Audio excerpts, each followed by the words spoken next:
ہم کہا کہ سچے میں تو اسود ضد باندھ بیٹھا ہے، وہ تو مہرین کو معاف کرنے کے لیے تیار ہی نہیں۔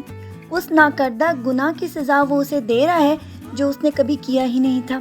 اس کی والدہ صالحہ بیگم اس کو سمجھانے کی بہت زیادہ کوشش کریں گی، یہاں تک کہ اسود ان کو یہ بھی کہنے والا ہے کہ اس کے اور مہرین کے معاملات میں دخل اندازی نہ کریں۔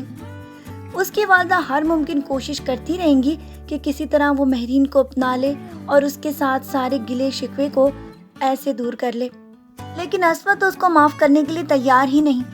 وہ تو اسی کو قصوروار ٹھہراتے ہوئے اس حد تک لے کر جانا چاہتا ہے کہ کسی طرح وہ بھی سلیپنگ پلز کھا کر اپنی جان کا خاتمہ کر لے، لیکن مہرین مشل کی طرح حرام موت مرنے کے لیے تیار ہی نہیں۔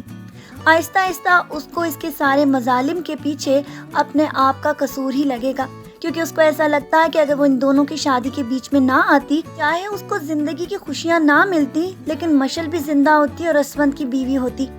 ابھی تک تو اس کو اس بات کا اندازہ ہی نہیں کہ مشل کی طرح یہ تو مرے گی نہیں، بلکہ بہت جلد سائیکو پیشنٹ بننے والی ہے، کیونکہ سوچ سوچ کر اس کو ہلوسینیشن اور ڈیلوژنز بھی ہوتی چلی جائیں گی کہ اس طرح مشل اس کے آس پاس ہی موجود ہے اور اس کو مارنے کا کہہ رہی ہے کہ وہ اپنے آپ کو مار لے۔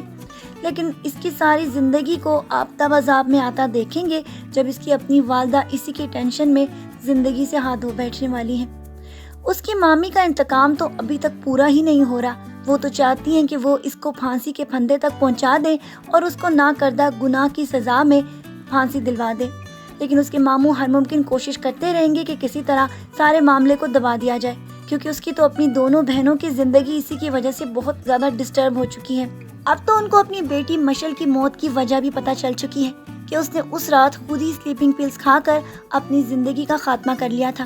وہ اس کے گناہ میں کس طرح مہرین کو شامل کر سکتے ہیں، اسی لیے تو انہوں نے سارا کیس وڈرا کر لیا تھا، اور اب یہ دیکھنا ہے کہ آیا اس کی اپنی بیوی اس کیس کو اس طرح دبنے دیتی ہے یا ان کے لیے مشکلات بڑھا دیتی ہے۔ آج کی پرومو ریویو کو یہیں پر ختم کرتے ہیں، پھر ملیں گے۔ اپنا ڈھیر سارا خیال رکھیے گا بہت ساری دعاؤں کے ساتھ۔ اللہ حافظ۔